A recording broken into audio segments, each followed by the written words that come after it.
Good morning. Contract account question number 6 को हम लोग सबसे पहले एक्सप्लेन करते हैं और फिर देखते हैं इसका आंसर क्या आता है। ये किस कैटेगरी में है contract account question number 6?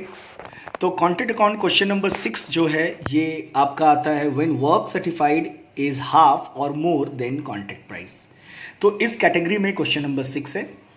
Contract price है आपका 9 लाख, जबकि परचेज ऑफ मटेरियल 1,42,500 ये डेबिट में जाएगा। मटेरियल इशूड फ्रॉम स्टोर 37,500 ये कॉन्ट्रैक्ट अकाउंट के डेबिट में जाएगा। डायरेक्ट लेबर 60,000 ये कॉन्ट्रैक्ट अकाउंट के डेबिट में जाएगा। Cost of plant and machine 75,000 ये कॉन्ट्रैक्ट अकाउंट के डेबिट में जाएगा। डायरेक्ट एक्सपेंसेस 7,500 ये कॉन्ट्रैक्ट अकाउंट के डेबिट में जाएगा। Indirect expenses 25% of labour paid, ध्यान दीजिएगा यहाँ पे लेबर पेड यानी आउटस्टैंडिंग लेबर को इंक्लूड करने मना कर रहा है, बोल रहा है कि जितना लेबर पे हुआ है उसके ऊपर 25%, ठीक है। Cash receive from Umesh 80% of work certified 3,90,000, यानी कि ये जो 3,90,000 है ये वर्क सर्टिफाइड नहीं है बल्कि ये कैश रिसीव है जो वर्क सर्टिफाइड का 80% है। तो हम लोगों को इस इंफॉर्मेशन से वर्क सर्टिफाइड कैलकुलेट करना है। वर्क अनसर्टिफाइड 45,000, ठीक है। उसके बाद आपका आता है material in hand, opening material है 7,500, जबकि material in hand closing material है 15,000। मटेरियल रिटर्न टू स्टोर 9,000 ये आपका जाएगा क्रेडिट में, क्लोजिंग मटेरियल भी जाएगा क्रेडिट में। वेजेस आउटस्टैंडिंग इसको लेबर के साथ में ऐड करके लिख सकते हैं या आप डेबिट में भी लिख सकते हैं अलग से। डायरेक्ट एक्सपेंसेस आउटस्टैंडिंग इसको डायरेक्ट एक्सपेंसेस के साथ ऐड करके लिख सकते हैं या फिर अलग से भी लिखा जा सकता है डेबिट साइड में। और डेप्रिसिएशन ऑन प्लांट 20%, यानी कि जितना का प्लांट आपका इंट्रोड्यूस हुआ है 75,000 उसका 20% माइनस करके आपको बैलेंसिंग फिगर लिखना है। तो इसमें बनाना क्या है, कॉन्ट्रैक्ट अकाउंट और कॉन्ट्रैक्टी अकाउंट। तो आइए देखते हैं इसका क्या सॉल्यूशन होता है। Thank you.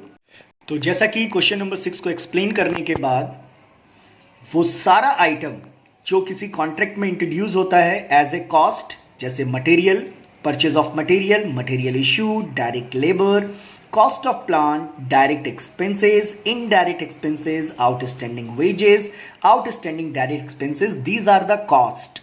ये सारे को कॉन्ट्रैक्ट अकाउंट के डेबिट में डाला गया। जैसा कि क्वेश्चन में मैंने समझाते समय बताया था, इसलिए मैं इसे ज्यादा एक्सप्लेन नहीं कर रहा, आगे बढ़ता हूं।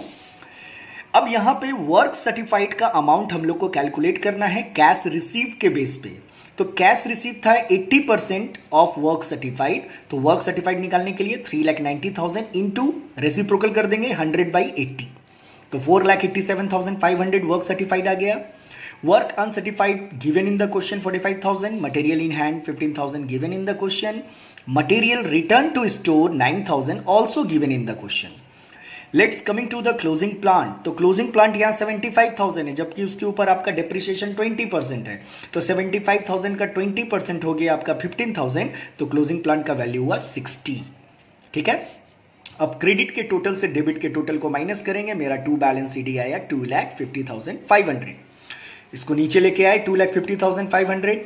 अब यहां पे एक रूल अप्लाई होगा। ये रूल क्या है, ये रूल है कि जब आपका कॉन्ट्रैक्ट यानी कि वर्क सर्टिफाइड जो है ये कॉन्ट्रैक्ट प्राइस का हाफ से ज़्यादा होता है, तो यहाँ पे हम लोग 2/3 into cash receive by work certified करते हैं। ओके, तो cash receive by work certified calculate करने के बाद हमारा जो प्रॉफिट में ट्रांसफर होगा, एस्टिमेटेड प्रॉफिट से जो एक्चुअल प्रॉफिट में ट्रांसफर होगा वो होगा 1,33,600।